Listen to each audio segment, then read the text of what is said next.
नमस्ते बच्चों, स्वागत है आपका हिंदी की कक्षा में। व्याकरण सरोवर भाग 5 बाय गैलेक्सी पब्लिकेशन से हम शुरू कर रहे हैं व्याकरण। तो बच्चों शुरू करते हैं पाठ संख्या 3, शब्द तथा वाक्य विचार। शब्द विचार। शब्द विचार के अंतर्गत हम शब्दों का निर्माण, शब्दों की उत्पत्ति, शब्दों का अर्थ एवं शब्दों के प्रकार का अध्ययन करते हैं। हम अपने विचारों का आदान प्रदान वाक्य के रूप में करते हैं और वाक्य शब्दों से बनते हैं। शब्द वर्णों से बनते हैं और वाक्य शब्दों से बनते हैं। इस प्रकार शब्द भाषा की सबसे छोटी इकाई है। शब्द वर्णों के मेल से बनते हैं। वर्णों के क्रमबद्ध समूह को शब्द कहते हैं। चलिए चित्रों के माध्यम से समझिए। यहाँ पर गिलास और घोड़ा, तो ये कैसे बने हैं वर्णों से? देखिए, आधा ग प्लस ई प्लस आधा ल प्लस आ प्लस आधा स प्लस अ बराबर गिलास। इसी तरह यहाँ पर घोड़ा भी लिखा है। शब्द वर्णों का ऐसा क्रमबद्ध समूह है जिसका कुछ ना कुछ अर्थ अवश्य होता है। शब्द वर्णों का ऐसा क्रमबद्ध समूह होता है जिसका कुछ ना कुछ अर्थ अवश्य होता है। शब्दों का वर्गीकरण। शब्दों का वर्गीकरण 4 आधारों पर किया गया है। उत्पत्ति अथवा स्रोत के आधार पर, रचना के आधार पर, अर्थ के आधार पर और प्रयोग के आधार पर। उत्पत्ति अथवा स्रोत के आधार पर है तत्सम शब्द, तद्भव शब्द, देसी शब्द और विदेशी शब्द। रचना के आधार पर है रूढ़ शब्द, यौगिक शब्द और योग रूढ़ शब्द। और अर्थ के आधार पर है एकार्थी शब्द, अनेकार्थी शब्द, समानार्थी शब्द, विपरीतार्थी शब्द। और प्रयोग के आधार पर है विकारी शब्द, अविकारी शब्द। सबसे पहले देखते हैं उत्पत्ति के आधार पर। उत्पत्ति अथवा स्रोत के आधार पर शब्द 4 प्रकार के होते हैं बच्चों। तत्सम शब्द, संस्कृत भाषा के वे शब्द जिनका प्रयोग हिंदी भाषा में ज्यों का त्यों किया जाता है, उन्हें बदला नहीं गया है, तत्सम शब्द कहलाते हैं। जैसे हस्ती, अश्रु, आम्र, कर्ण, सिंह, चंद्र, नासिका, मुख, ये सभी संस्कृत के शब्द हैं। तद्भव शब्द, संस्कृत के वे शब्द जिनका हिंदी भाषा में प्रयोग होने पर स्वरूप थोड़ा बदल गया है, तद्भव शब्द कहलाते हैं। जैसे उष्ट्र ऊंट, उलूक, उल्लू, घट, घड़ा, घृत, घी, घृणा, घिन, उच्च, ऊंचा, कच्छप, कछुआ, कुपुत्र, कपूत, चर्म, चमड़ा, भिक्षा, भीख, चंद्र, चांद, कर्पूर, कपूर, व्याघ्र, बाघ, दुग्ध, दूध, अष्टादश, 18, छत्र, छाता, काष्ठ, काठ, क्षेत्र, खेत। फिर आते हैं बच्चों देशज शब्द। क्षेत्र विशेष में प्रचलित विभिन्न बोलियों से हिंदी भाषा में प्रयुक्त हुए शब्द देशज शब्द कहलाते हैं। जैसे डिबिया, छप्पर, कोड़ी, ऊटपटांग, लोटा, फटफटिया, ऊंघियाना, सटकना, चाचा, बकबक, ताला, खुसुर पुसुर। तो ये शब्द वो होते हैं बच्चों जो किसी क्षेत्र विशेष में प्रचलित होते हैं और हिंदी भाषा में प्रयुक्त होते हैं। फिर आते हैं हमारे विदेशी शब्द। विदेशी भाषाओं से हिंदी भाषा में प्रयुक्त हुए शब्द विदेशी शब्द कहलाते हैं। जैसे अंग्रेजी शब्द van, car, bus, colour, hat, cup, paint, dance, copy, machine, driver, photo, metre, cinema, doctor, station, pen, file आदि। तो बच्चों ये हम अपनी हिंदी भाषा में आम प्रयोग करते हैं इन शब्दों को, लेकिन ये होते अंग्रेजी शब्द हैं, विदेशी शब्द हैं। अब आते हैं रचना के आधार पर। तो ये हैं रूढ़ शब्द, यौगिक शब्द, योग रूढ़ शब्द। रूढ़ शब्द, ये शब्द विशेष अर्थ में प्रयोग किए जाते हैं और एक प्रचलित अर्थ बताते हैं, इनका कोई दूसरा अर्थ नहीं होता। जैसे घर, पानी आदि। किसी रूढ़ शब्द में किसी सार्थक शब्द अथवा शब्द खंड के जुड़ने से बने शब्द जैसे वायुयान, विद्यालय आदि। योग रूढ़ शब्द होते हैं 2 या 2 से अधिक शब्दों के मेल से बने शब्द जो किसी विशेष अर्थ का बोध कराते हैं। जैसे चारपाई, दशानन आदि। अब आते हैं अर्थ के आधार पर एकार्थी शब्द, अनेकार्थी शब्द, समानार्थी शब्द और विपरीतार्थी शब्द। एकार्थी शब्द एक ही अर्थ में प्रयोग होने वाले शब्द जैसे दीवार, कुर्सी, मेज आदि। अनेकार्थी एक से अधिक अर्थों में प्रयोग होने वाले शब्द जैसे उत्तर, हरि, गुरु आदि। समानार्थी शब्द समान अर्थ वाले शब्द जैसे देवता, पंडित, पत्थर आदि, और विपरीत उल्टा अर्थ देने वाले शब्द जैसे मोटा, पतला, उल्टा, सीधा आदि। अब करते हैं हम प्रयोग के आधार पर विकारी शब्द और अविकारी शब्द। ये शब्द वाक्य में प्रयोग होने पर लिंग, वचन और कारक के अनुसार बदल जाते हैं। जैसे लड़की गाती है, लड़कियां गाती हैं। यहाँ पर वचन बदला तो लड़की हो गई लड़कियां। विकारी शब्द 4 प्रकार के होते हैं: संज्ञा, सर्वनाम, विशेषण और क्रिया। अविकारी शब्द वाक्य में प्रयोग होने पर इनका रूप नहीं बदलता है। जैसे घोड़ा तेज दौड़ता है, घोड़े तेज दौड़ते हैं। अविकारी शब्द भी 4 होते हैं: क्रिया विशेषण, संबंध बोधक, समुच्चय बोधक, विस्मयादि बोधक। फिर आते हैं बच्चों वाक्य विचार पर। वाक्य विचार के अंतर्गत हम वाक्य निर्माण, वाक्य के प्रकार एवं वाक्य के भागों के बारे में अध्ययन करते हैं। अपनी बात को कहने के लिए हम शब्दों का प्रयोग करते हैं। एक या एक से अधिक शब्दों को जब सार्थक रूप से व्यवस्थित करके प्रयोग किया जाता है तब वाक्य का निर्माण होता है।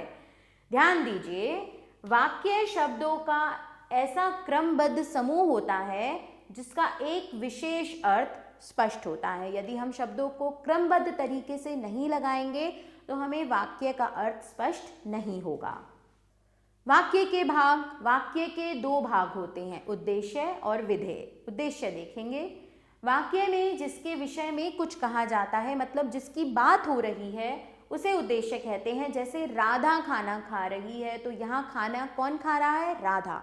राधा की बात हो रही है तो राधा उद्देश्य है। पिताजी बाजार गए हैं, तो पिताजी की बात हो रही है, पिताजी यहाँ पर उद्देश्य हैं। फिर विधेय, वाक्य में उद्देश्य के विषय में जो कुछ कहा जाता है उसे विधेय कहते हैं। जैसे महाराणा प्रताप बहुत वीर थे, महाराणा प्रताप की बात हो रही है, महाराणा प्रताप उद्देश्य है, लेकिन उनके बारे में क्या बात हो रही है? बहुत वीर थे, तो यहाँ पर ये भाग हमारा विधेय है। महात्मा गांधी एक महान व्यक्ति थे, एक महान व्यक्ति थे, विधेय है। अब आते हैं वाक्य के प्रकार पर। वाक्य के 3 प्रकार होते हैं: सरल वाक्य, संयुक्त वाक्य और मिश्र वाक्य। सरल वाक्य, इन वाक्यों में एक ही कर्ता एवं एक ही क्रिया होती है। जैसे प्राची कक्षा 5 में पढ़ती है, वह दिल्ली में रहता है। संयुक्त वाक्य, इन वाक्यों में एक से अधिक साधारण वाक्यों को किसी समुच्चय बोधक अव्यय से जोड़ा जाता है। हमने राजेश को बुलाया था लेकिन वह नहीं आया। शर्मा जी स्टेशन पर देर से पहुंचे, तब तक ट्रेन जा चुकी थी। तो यहाँ एक से अधिक वाक्यों को किसी समुच्चय बोधक अव्यय से जोड़ा जाता है। मिश्र वाक्य, इन वाक्यों में एक प्रधान उपवाक्य और शेष उस पर आश्रित वाक्य होते हैं। जैसे मैं जानता हूं, यह है प्रधान उपवाक्य, कि देवांश एक भोला लड़का है, आश्रित उपवाक्य। तो ये होते हैं मिश्र वाक्य। अब आते हैं बच्चों रचनात्मक मूल्यांकन की ओर।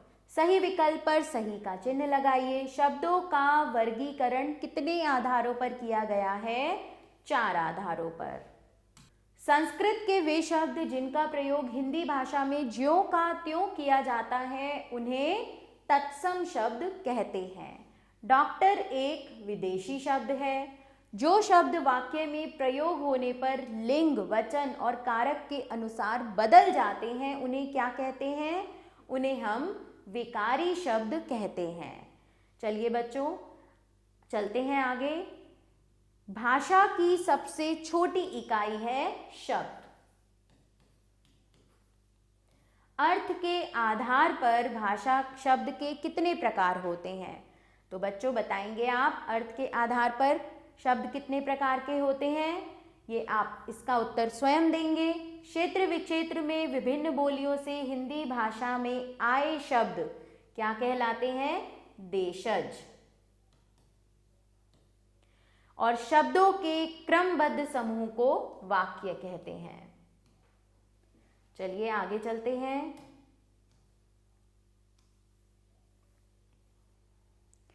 दिए गए बॉक्स में से रूढ़, यौगिक तथा योग रूढ़ शब्दों को छांटकर सही स्थान पर आप लिखेंगे। किताब, ये है रूढ़ शब्द, तो यहां पर आप लिख देंगे किताब। कमल नयन, ये है हमारा योग रूढ़ शब्द। चिड़ियाघर, यौगिक शब्द।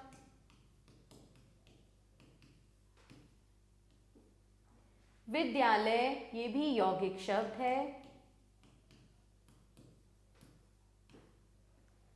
कर्म, रूढ़ शब्द। पुस्तकालय,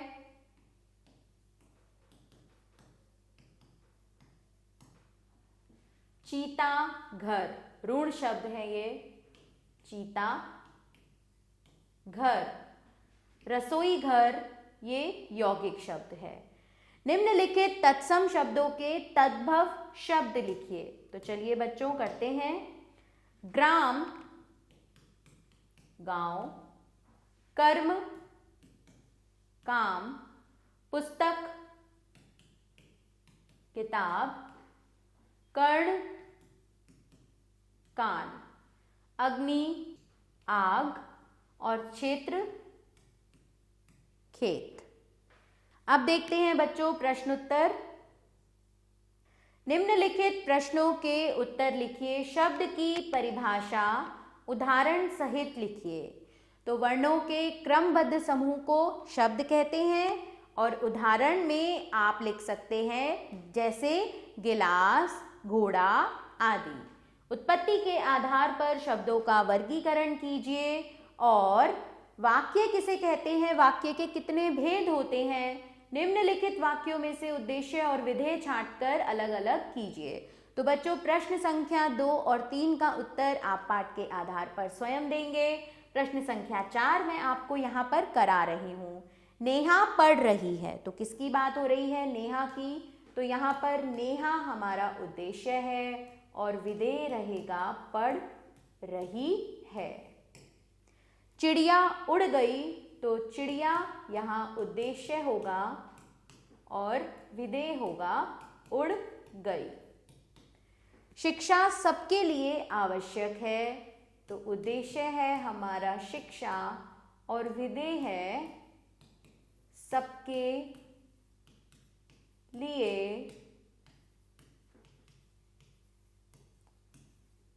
आवश्यक है। चित्रों को देखकर शब्द का प्रकार लिखिए। तो बच्चों आपको यहाँ पर चित्रों को देखकर शब्द का प्रकार लिखना है। जूता रूढ़ शब्द है। सेना भी रूढ़ शब्द है। चारपाई आपका योग रूढ़ शब्द है। और विद्यालय आपका यौगिक शब्द है। आभार बच्चों, मिलते हैं नए पाठ के साथ।